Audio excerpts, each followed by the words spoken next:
I'm going to go through my talk. I'm monitoring the chat window, everybody, so do throw comments as we go along. I've got more slides than we've got time for, but I'm doing that on purpose because I know you're going to be able to read the slides afterwards. I'm just signposting you through the presentation, so it makes sense when you read it in your time. I was particularly touched when I saw the photographs from James and Chris, and they were showing this wonderful technology-centric buildings that they have in the pictures. Yet when I Googled yesterday about Singapore, because I just wanted to remind myself of Singapore, I found this fact, and I found it completely amazing that this small national park of a couple of square kilometres has about half as many tree species, about 500 tree species, and the whole of the northern continent of America has about 1,000. And so in many ways, Singapore is completely different than anywhere else. And the tools that I'm sharing with you are signposts and guides, and be very mindful of the local culture. This is more about the mechanics of capturing your message and the way you communicate your message when you get there from a tools point of view. We're talking about three main things in the 15 minutes that I've got this morning. What is a value proposition and how it comes across, the elevator pitch and how we might use it and move it online. And then we're going to be touching upon the classics of presentation skills and the technologies that go with it.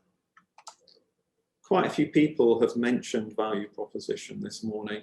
And here's a very academic, technical definition. It's all about a promise of value to be delivered, communicated and acknowledged, and a belief that the customer will understand how they benefit. I think though we can reduce it and tell you, well, it's not an elevator pitch. An elevator pitch is a short description of your company, and it may contain a value proposition, but it may not. Remember, the key thing about the value proposition is you're explaining to the recipient, the listener, what they're going to get out of the relationship with you. That's why I like to simplify it a little bit. 4 things: capability, impact, how you're going to change the others, proof that you can do it, and cost to the customer. If you put these 4 things in your presentation, be it a 30-second conversation all the way through to a 30-minute, you're giving your customer the 4 things they need to make an informed decision about should they be engaging with you. And the best you can hope for is the person on the other side of the Zoom call, the Teams call, the table, makes an informed decision on what they're doing next rather than a gut decision. Let's now get a little bit more mechanical. It's going to talk about who you are, what you do, how you do it. But all of this is going to be done in broad brush, ignoring the detail. Remember, whenever you're having a conversation, there's many conversations from meeting somebody to closing a deal normally. And I find that it's better to figure out what you want to do with each step of the conversation and then come back to it and see it as being a journey that takes several steps rather than trying to close people when you first meet them. All too often, I have seen people lose a deal because they carried on talking, and what they were doing was giving more evidence for the other side to find something wrong. So you go in, figuring out what your next steps are. Once you've got agreement to the next steps, change conversation and leave. And you're going to tailor this messaging to the individual people that you're talking to. And I, before every phone call, will sit down with a post-it pad and just remind myself, what is it I want from the person on the other end of the conversation, and keep it focused that way around. So now let's use a really simple template. For target customers who are dissatisfied with the current solution, our product is that provides this benefit, unlike the alternative. Unlike the alternative is definitely an American twist, in my opinion. And I know over in the UK, it doesn't always land well. In the UK, we tend to have a reserve about negative advertising. And so I'd be very mindful going internationally and using this unless you know the audience that you're giving it to can cope with negative advertising. So I did one for my own company. And this was my first cut. For ambitious tech companies who are struggling to scale as fast as they aspire, We are a critical friend who asks the tough questions and introduces them to the answers, be it people, money, or companies, instead of them remaining in the unknown unknowns. And when I used this last time, people said, that feels geeky, it's not resonating with me, you're not connecting with my audience, and they're completely correct. This was an internal statement that allowed me to understand what I was trying to offer. And I got rid of the unknown unknowns because that was tripping up people. And then I simplified it to say, be it people, companies. But at the end of the day, this was for me to know what we're doing, and I wouldn't necessarily package it up this way externally. I'm going to skip this. We have all seen people do bad pitches. They tend to stumble, they tend to not to a thought, their voice and their actions doesn't tailor each other. And what we want to do is make sure that the message we deliver with our body matches the message that we're giving with the words, be they written or verbal or anything. Hi. And so now what I'm going to talk about is a 5-step way of creating a 30-second elevator pitch. You could use this elevator pitch in a formal setting where you might get introduced by somebody like Richard, or you could use it in a conversation. If we use it in the formal setting, one of the first things I want you to think about is when Richard introduced me, I heard one of the things that Richard said. He went, "Here is Ian Tracey." I want you to notice that on the 30-second pitch, the first thing I don't do is say, "My name is Ian Tracey." The audience already knows that because Richard has just said it. And if they don't know it, which is probably more likely, it's because they don't care.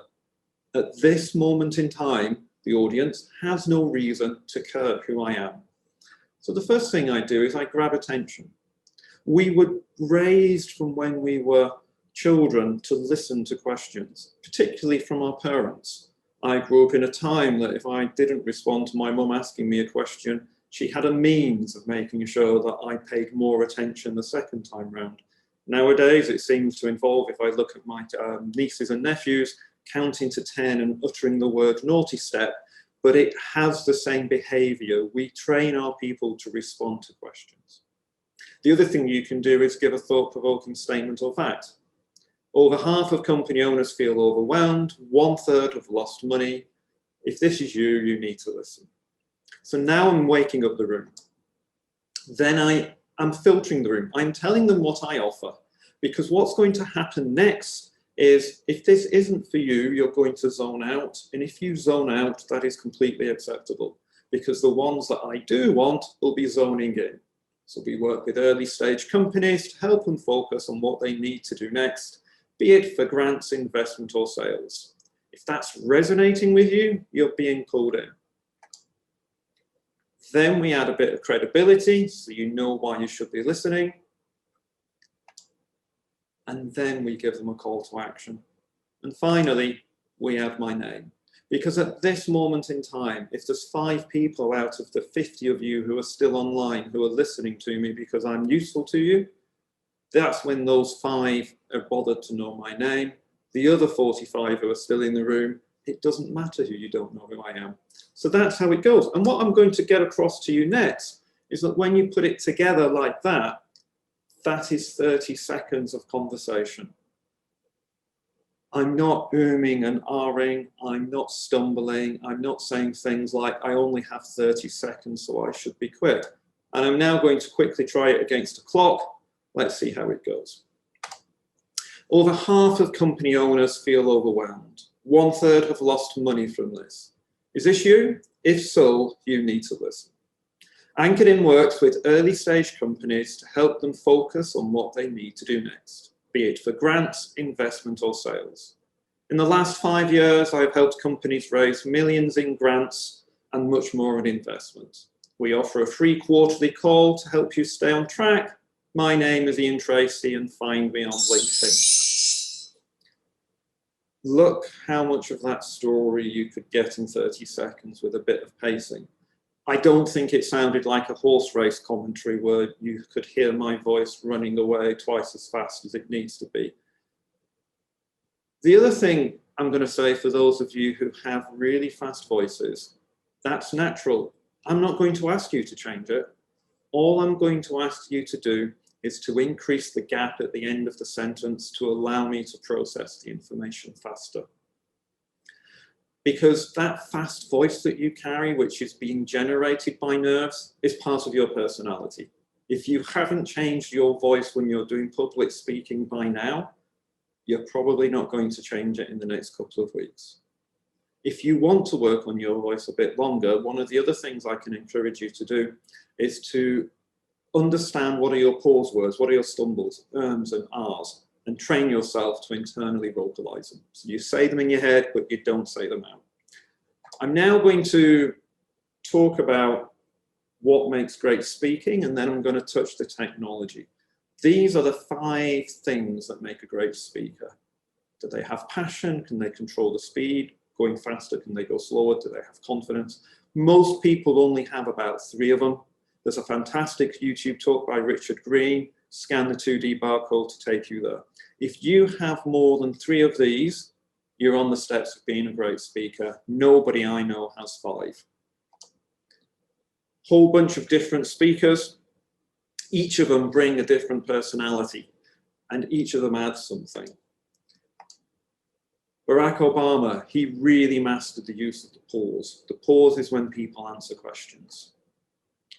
Barbara, 1960s, black woman, politician. Imagine the world that she grew up in, the world that she was against. She brought down Nixon with her choice of words. She showed to the world in a late night sitting that was televised how inappropriate this man was for the job of president without accusing him of anything. She painted the picture that he should be matched against and allowed the audience to draw their own conclusions. Einstein, simplicity. You'll think hard about what you're saying and put a lot of effort into making it simple. Churchill, he sweated buckets in getting his words right. We see him as this power speaker, but in reality, he worked very, very hard at making sure those words mattered. And don't be afraid to do the same yourself. It normally takes me about half a day to a day to get my 15-minute talk sorted if it's on a topic I've not done before, just because I'm constantly trying to pull together the ideas. Lou, what was beautiful about him, the guy was really quiet and a very quiet voice, especially when you've got microphones to pick it up and to carry it, comes across as very, very captivating. Martin Luther King, he really taught us repetition, about keep on saying the same points in a poetic way and the impact it has. Kennedy was all about him speaking the language of the other side and making sure that the other side understood the metaphors that you were using, and that's vital. And if you want to, there's this app called voiceable.ai. You go and you record yourself. It used to be free, it might be $1.99 now. And it matches your voice on different characteristics. You can see the spider chart in the middle. And apparently I sound like Jeff Bezos, which consider his wealth, consider my wealth. There's a bit of a gap, but it's not a bad person to sound like, is what I believe. What I would hope. I love this quote from Mark Twain. We're all nervous. If you're not nervous, you're either completely unaware or you're a liar. Neither of them are great. Now, what I'm going to come to now is I'm going to skip this and I'm just going to touch a bit on the technology. But first of all, if you've got a complicated piece of technology, I find that Doodly can be quite good. It's a little app where you upload simple images and you can get it to sketch out your thing in real time, and it allows you to show a complicated piece of machinery coming together. That's really quite useful. And I'm now going to touch on the technology side for the last couple of minutes. The key things we've got to take on board is we're going to be in this digital world for quite a long time. I know the vaccine is just around the corner, but ignore the vaccine and all the good stuff it brings. We're in a situation where we can bring the world together electronically a lot easier than jumping on a plane. And I think we're going to see a lot more of this being used. So a little bit of investment in your technology will go a long way. Look at the difference. This is what a lot of us have as home lights. A little bit of simple lighting from the front makes a big difference. And what are we talking about? The simplest light setup you can get from an online retailer like Amazon for about £20. If you go for something that's quite modest, it's £80, and at about £180, you start getting a bit pro. These are not stupidly big lumps of money. I'd urge you all to find yourself a little plug-in microphone. Again, this is the mid-range one, the Rode, it's £80. You can get them as cheap as 20. That makes a big difference. On the cameras, no online platform like Zoom is at 4K, so you can actually use the good quality, cheaper camera. So it's the £80 Logitech, because the 250 is a 4K camera. It's the Sony 5100 rather than the 6400, because the 5000 isn't 4K and the 6000 is. It's those sort of differences. What we did to start off with for our lighting, we actually had a work lamp that we used for DIY, and we shine it through a pillowcase. Or you can take a work lamp for a DIY, put it behind your laptop screen and bounce it off the wall behind you and get a beautiful soft light that way. Last piece, I'm playing around with these overlays, which means I can do simple things like saying, if you want to connect with me on LinkedIn, please point to your camera, scan the barcode and link with me and explain to me where you're from. And I do that using OBS, Open Broadcast Studio. It's a wonderful piece of software, it's free, and it manages everything. And that, my friends, brings me to the end of my talk this morning. I want to say thank you